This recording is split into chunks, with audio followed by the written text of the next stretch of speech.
Chers spectateurs, chers abonnés, bienvenue.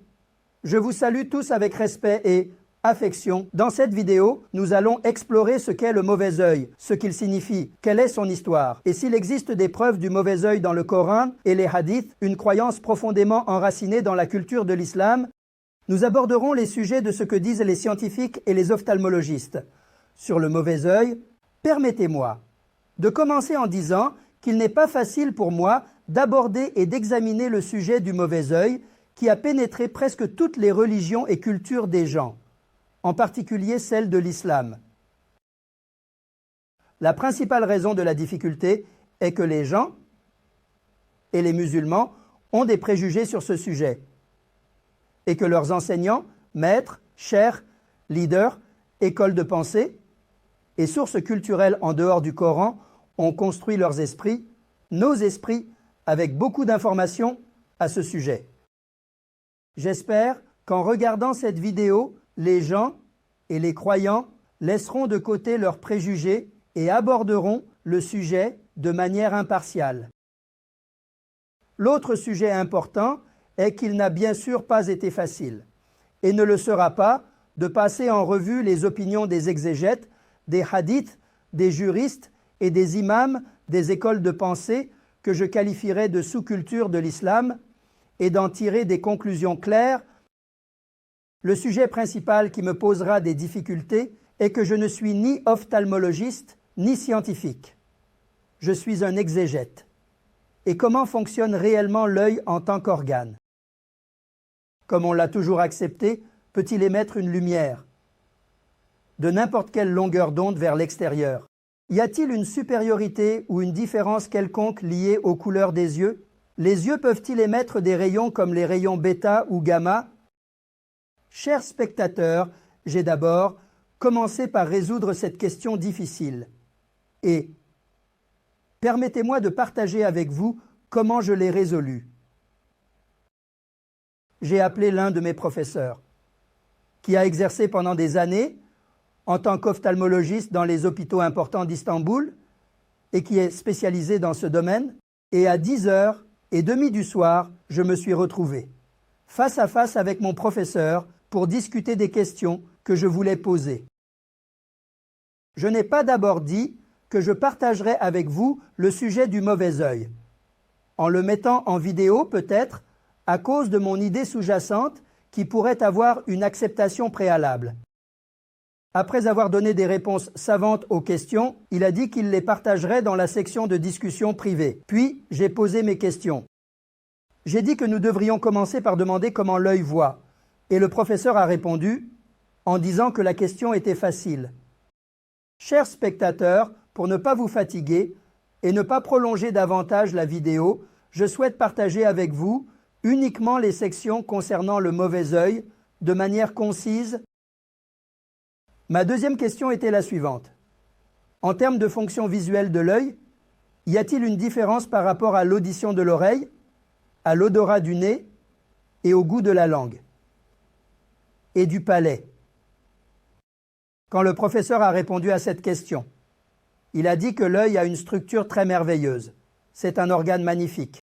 Pour la fonction auditive, l'oreille a répondu qu'elle possède la même magnificence en termes de sa propre fonction, tout comme le nez et la langue possèdent la même magnificence. Ma troisième question, les couleurs des yeux ont-elles un impact sur les fonctions visuelles de l'œil? Par exemple, j'ai demandé si les yeux de couleur bleue ou verte ont une qualité de vision, une caractéristique distinctive, ou une différence par rapport aux yeux d'autres couleurs. Non, jamais.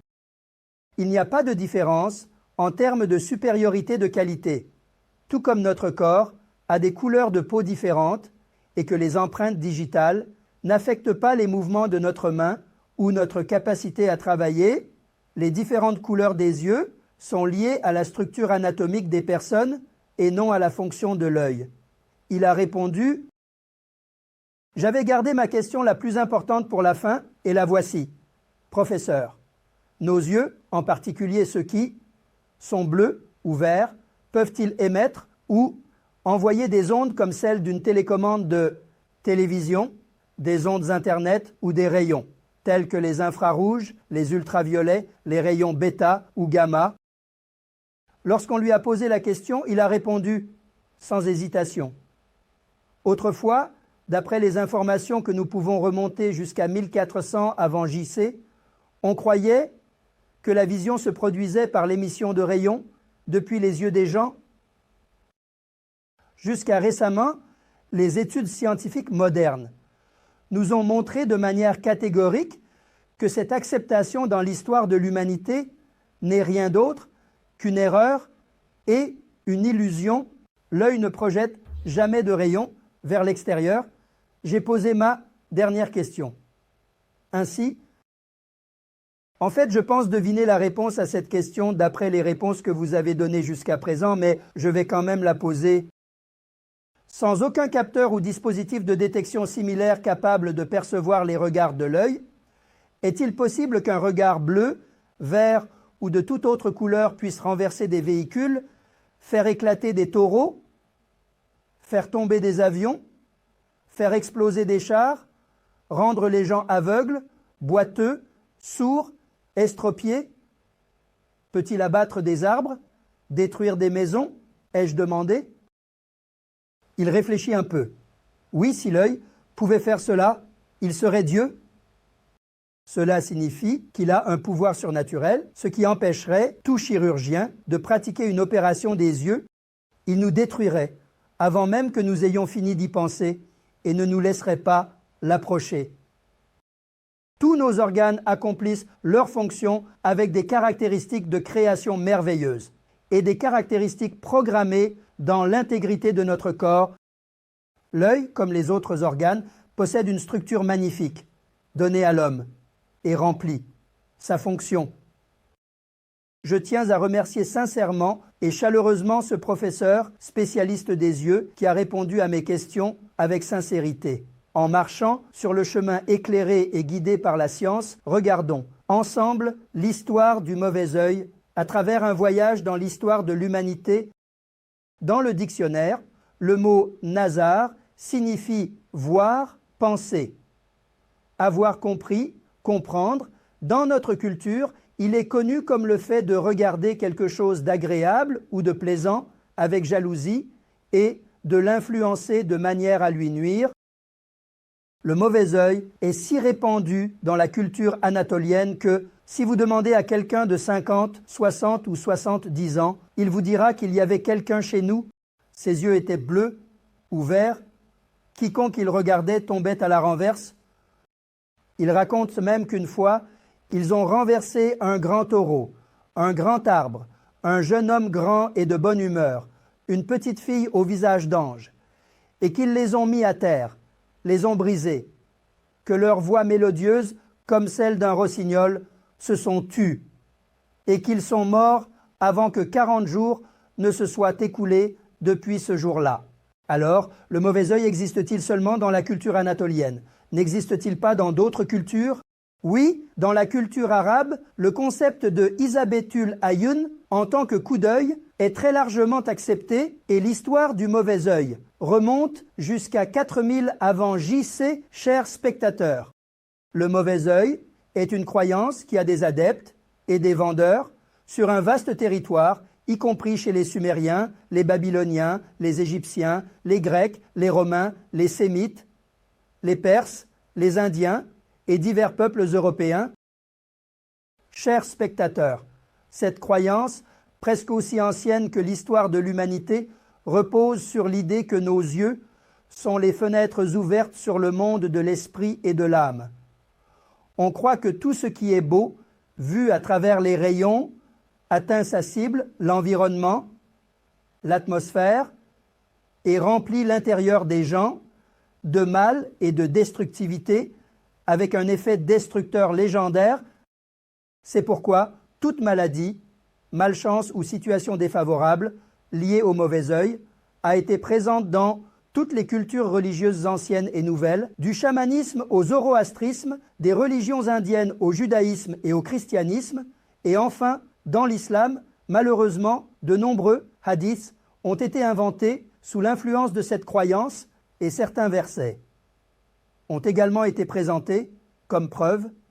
Les adeptes de chaque religion ont accepté ce mauvais œil au niveau de la foi. Quand une personne appartenant à une religion qui croit au mauvais œil est présente, on se demande qui être affecté par son regard. Et bien sûr, nous nous demandons qui peut éliminer le mauvais œil et par quelle méthode. Puisqu'il y a un marché, il y aura bien sûr des vendeurs et des acheteurs sur le marché. Ceux qui sont touchés par le mauvais œil, c'est-à-dire les récepteurs, paient toujours un prix et subissent des pertes, tandis que les vendeurs, qui sont la cause du mauvais œil, deviennent les propriétaires de grands profits, de butin et de richesses. Ils continuent toujours d'exister. Parmi les personnes considérées comme ayant le mauvais œil, on trouve les religieux de toutes les confessions, les prêtres, les rabbins, les religieux qui se considèrent autorisés au nom de Dieu, moyennant rémunération, ainsi que les religieux, exploiteurs qui se donnent des titres divers et des pouvoirs surnaturels. Parmi ces personnes, dont on croit qu'elles ont des liens avec les djinns et les démons, ainsi qu'avec des pouvoirs surnaturels, certaines sont considérées comme des personnes qui jettent le mauvais œil, tandis que d'autres sont positionnées comme celles qui l'éliminent ou le dissipent. En dehors de cela, les femmes et les hommes très laids avec des caractéristiques physiques inhabituelles, les personnes très petites ou très grandes, celles ayant divers handicaps, celles dont un œil est aveugle, celles dont une oreille est déformée, les muets ou les sourds, les bossus ou les boiteux, sont considérés comme tels. Il existe également diverses croyances selon lesquelles des animaux comme le serpent, le renard, le chat, la sauterelle, qui ont des yeux, ou des figures différentes et remarquables sur leur queue, ou à d'autres endroits, possèdent le pouvoir du mauvais œil. Alors, à qui ou à quoi croyait-on que le mauvais œil frappait le plus souvent? Ou bien, si nous réfléchissons maintenant aux croyances des personnes de chaque culture qui croient au mauvais œil, nous constatons qu'il est principalement admis que les mauvais rayons des yeux envieux nuisent aux bébés, aux femmes enceintes, aux mariés, aux animaux de ferme bien nourris et beaux, aux arbres fruitiers, aux produits agricoles, c'est-à-dire aux bâtiments que tout le monde ne possède pas, ainsi qu'aux objets et véhicules colorés récemment acquis, et cette croyance continue de persister. Chers spectateurs, puisque le mauvais œil touche les choses les plus chères aux gens, alors ceux qui devraient nous protéger de ce grand malheur devraient être ceux à qui nous tenons le plus et les méthodes de traitement qu'ils utilisent. Mais qu'est-ce que c'est exactement? Ceux qui ont créé le marché et ceux qui y tiennent un stand ont en fait suivi des cours dans la même classe et ont été camarades de classe. Les gens croient qu'un groupe de ces personnes a le pouvoir de porter le mauvais œil. Ils croient également que d'autres ont le pouvoir de le repousser. Ils continuent de frapper à leur porte et d'ajouter à leur richesse jusqu'à ce qu'ils épuisent toutes leurs ressources économiques.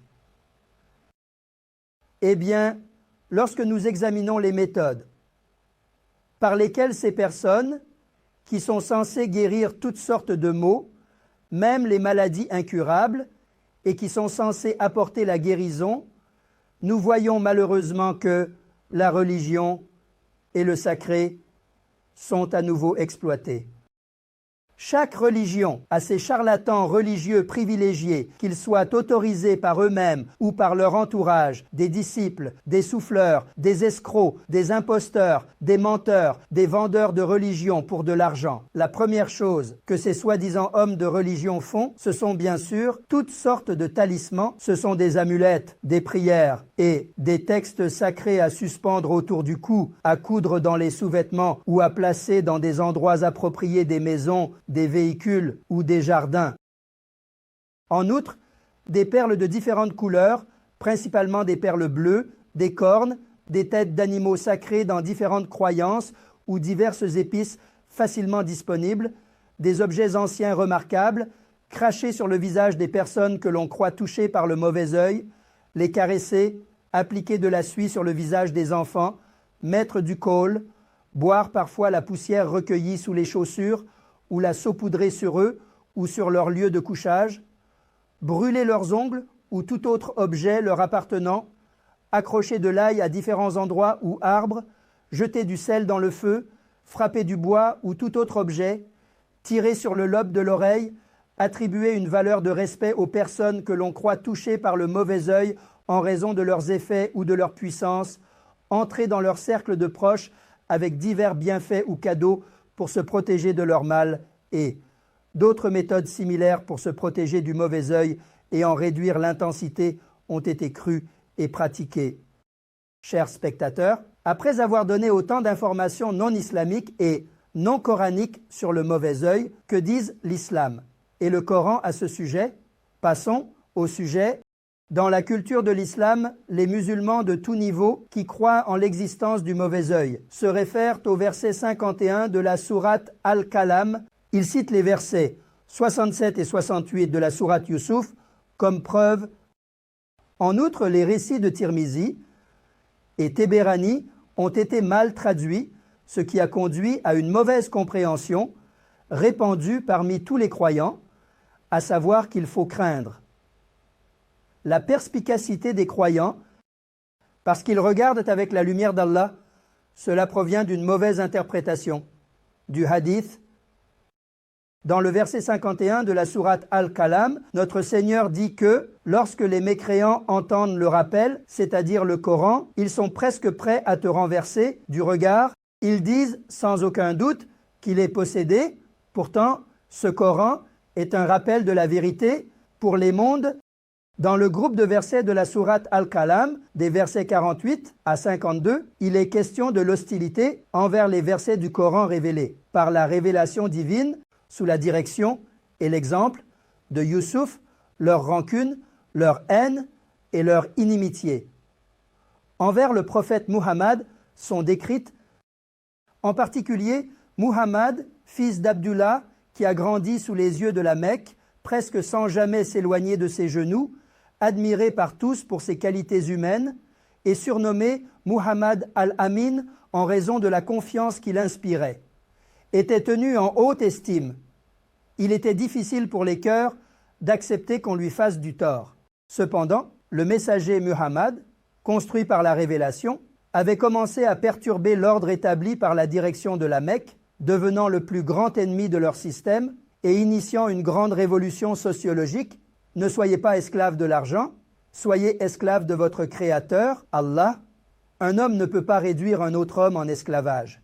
La femme est une servante égale d'Allah. Vous ne pouvez pas acheter ou vendre, vous ne pouvez pas donner à quelqu'un qui n'en veut pas, vous ne pouvez pas tuer injustement, vous ne pouvez pas faire de la maraude ou du banditisme, craignez Allah. Cessez d'être esclaves des hommes, soyez des serviteurs d'Allah. Demain, au jour du jugement, vous serez tenus responsables de tout ce que vous avez fait. Ne tombez pas dans le polythéisme, ne volez pas, ne vous écartez pas de la justice, même envers vos ennemis ou ceux que vous détestez. Il disait de tendre la main aux orphelins, aux veuves, aux pauvres et à ceux qui sont restés dans la rue, et il prêchait cela à ceux qui croyaient autour de lui. Et à mesure que les versets étaient révélés, tout le système de la Mecque commençait à s'effondrer et à disparaître. Et ainsi, le messager d'Allah, Muhammad, devenait le plus grand ennemi des dirigeants de la Mecque.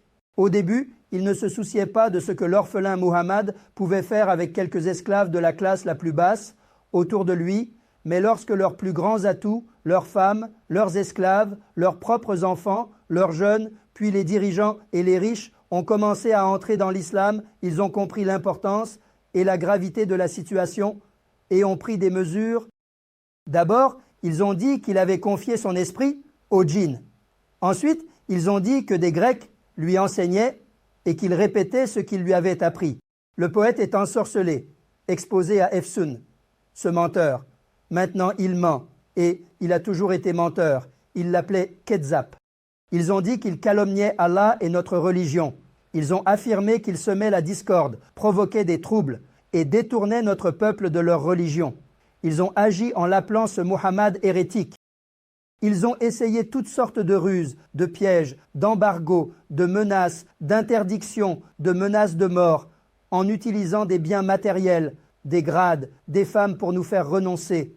Et ils ont essayé ces méthodes le messager d'Allah, le prophète Mohammed, répondait à tout cela en disant « Je suis le messager d'Allah, je ne fais que vous transmettre ce qui m'est révélé. Ne soyez pas des serviteurs des idoles ou des hommes, soyez des serviteurs d'Allah et atteignez le salut. » À chaque fois qu'ils disaient cela, ils perdirent la raison. Comme un taureau voyant rouge, comme une abeille dont on a perturbé la ruche, comme un serpent dont on a marché sur la queue, ils regardent et agissent envers le prophète Muhammad qui menace leur système, leurs ordres, leur leadership, leur domination, comme un taureau enragé, un essaim d'abeilles furieuse. Un cobra prêt à déverser son venin pour te faire peur, te dissuader et empêcher ta mission de messager, dit le verset 51 de la sourate Al-Kalam. En fait, dans le verset 52, il est dit que la véritable hostilité est dirigée contre la révélation, les versets descendus dans le Coran, car ce sont ces vérités et réalités rappelées par le Coran qui provoquent leur regard et comportement hostile. En examinant les premiers versets du verset, sa connexion avec le verset suivant et sa cohérence interne, on peut voir que la période du Kalam est de 51.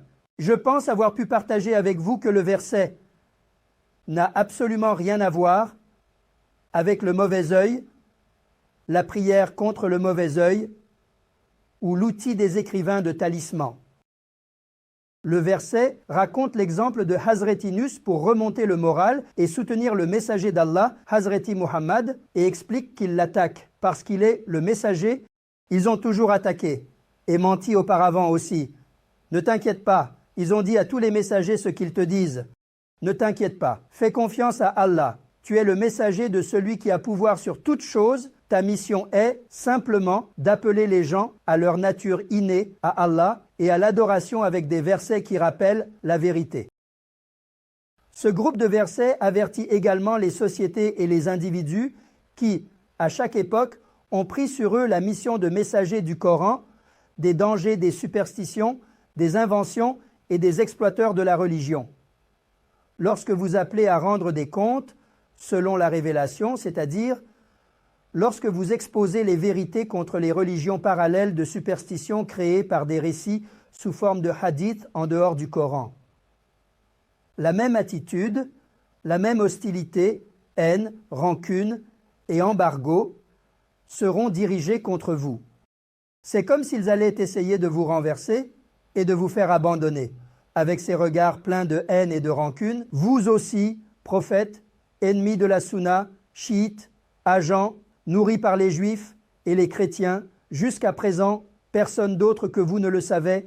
Tous ces anciens savants, chers, maîtres, grands maîtres, guides spirituels, ne savaient pas, mais toi, tu sais, hérétique, déviant religieux, diront-ils. Jusqu'à présent, comme cela a été dit à chaque époque, on dit maintenant, et on dira encore à l'avenir, que la superstition s'oppose à la religion du Coran, à la religion de l'islam fondée sur la mission du prophète. Ne soyez pas tristes, ne soyez pas affligés. Les expressions au début de la sourate Al-Kalam indiquent que l'enfer est la récompense pour les infidèles ingrats, tandis que le paradis est la récompense pour ceux qui suivent le messager de Dieu et transpirent sur le chemin de Dieu. Sourate Al-Kalam, verset 51.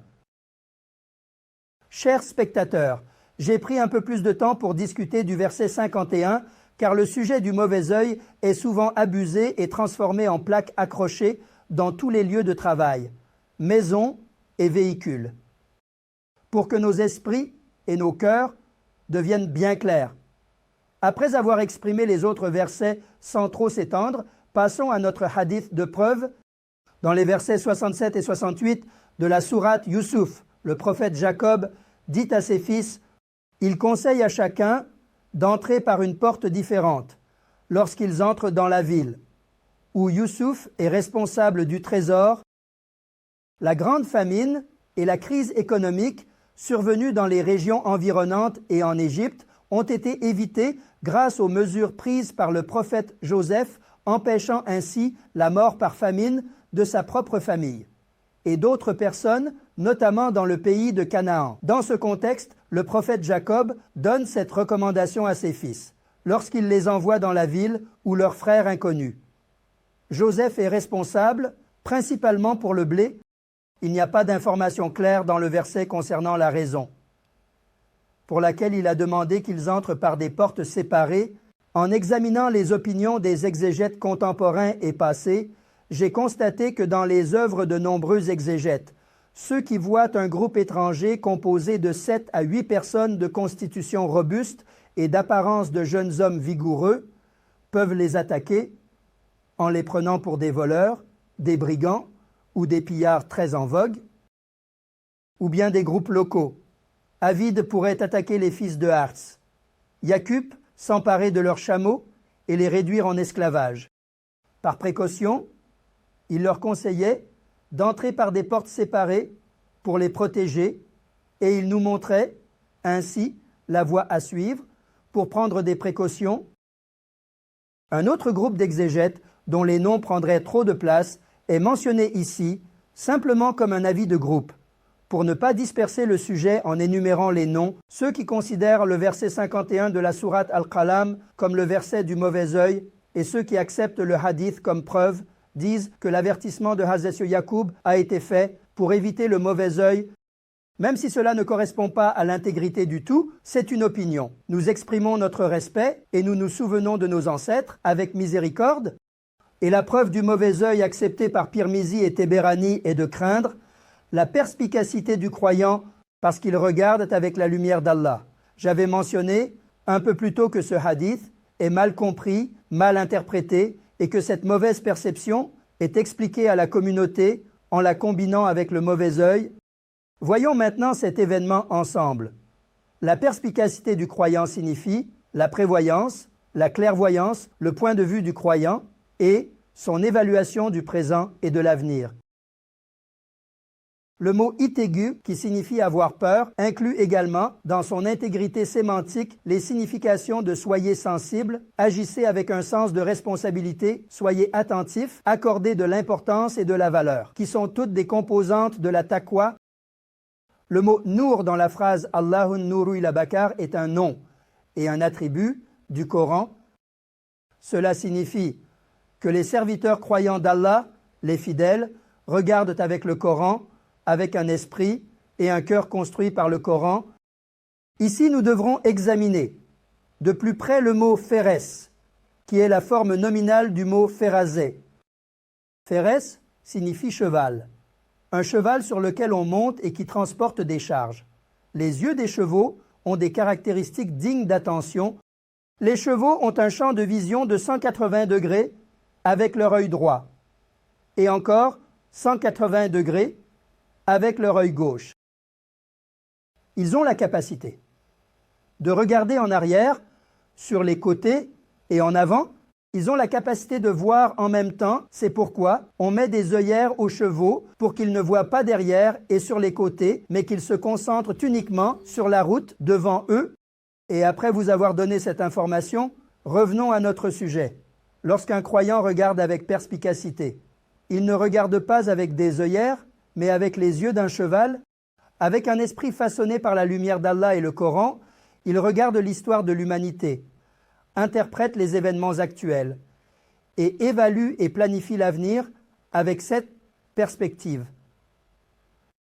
Après ces informations, si nous devons donner le sens du hadith, notre prophète dit ceci: « Soyez attentifs et accordez de l'importance aux idées du croyant, qui sont sensibles, conscientes et responsables, et qui sont composées de vérité et de réalité du Coran. » Car en regardant, on peut dire qu'il regarde avec les idées et les prévisions du Coran. Ce sens nous est imposé par le verset 155 de la sourate Enam et le verset 29 de la sourate Anfal. Notre Seigneur dit dans le verset 155 de la sourate Al-An'am: « Suivez le Coran, conformez-vous au Coran afin que vous soyez pieux. » Ce que nous devons comprendre très clairement ici, c'est que devenir pieux ne se fait pas par les vêtements, la nourriture, les boissons, les traditions, les inventions personnelles, les grades, les postes ou l'acceptation des gens, mais en suivant le Coran. Alors, que se passe-t-il quand on devient pieux? C'est ce que notre Seigneur nous explique également dans le verset 29 de la sourate Al-Anfal. Si vous êtes pieux, c'est-à-dire si vous construisez votre vie, votre moralité, votre cœur et votre esprit avec la lumière édifiante, la guidance et l'orientation du Coran. Allah vous accordera le discernement. Furqan signifie avoir le pouvoir de distinguer le vrai du faux, le bien du mal, la vérité de l'erreur, ce qui appartient à l'islam de ce qui a été ajouté plus tard comme superstition ou invention. Grâce à ce Furqan, lorsqu'une impulsion, un sentiment, un désir, un signal, une idée nuisible ou une pensée provenant des démons humains et djinns survient, notre esprit et notre cœur, dotés de la caractéristique du Furqan construite par le Coran, activent tout notre corps comme un système immunitaire qui se met en action pour combattre les microbes et nous protéger de toutes les maladies. Ainsi, notre corps devient un capteur. Lors de toute attaque des démons humains et djinns, il rappelle immédiatement Allah et se libère de ces attaques nuisibles grâce aux vérités de la révélation du Coran. C'est une garantie de notre Seigneur pour ses serviteurs, pour éviter que notre vidéo ne s'allonge trop. Je ne vais pas citer une par une les traditions sous forme de hadith tirés de Kutubi Sittah et d'autres livres de hadith. Je vais simplement vous demander d'évaluer avec cette mesure et passer à autre chose. Si vous évaluez les récits selon cette mesure, le messager d'Allah, le prophète Muhammad, sallallahu alayhi wa sallam, ne dira jamais rien qui ne soit pas conforme au Coran. S'il le faisait, il ne pourrait pas être un prophète. Notre prophète dit que lorsque vous entendez une parole qui ne correspond pas au Coran, souvenez-vous que cette parole n'est pas sortie de ma bouche. Nous agissons en étant conscients que la mesure de la véracité des récits est leur conformité au Coran. Après avoir donné autant d'explications sur le mauvais œil et parlé des versets et des hadiths, faisons une ou deux brèves évaluations et terminons notre vidéo. Si le mauvais œil était vrai et réel, de nombreuses inventions qui nous émerveilleraient chaque jour seraient créées et mises au service de l'humanité partout dans le monde. Ces personnes auraient détruit ces inventions avec leur mauvais œil instantanément et nous n'aurions pas pu en profiter. Si le mauvais œil était réel, il faudrait que chaque État de droit impose des peines de plusieurs centaines d'années dans son code pénal pour les dommages causés.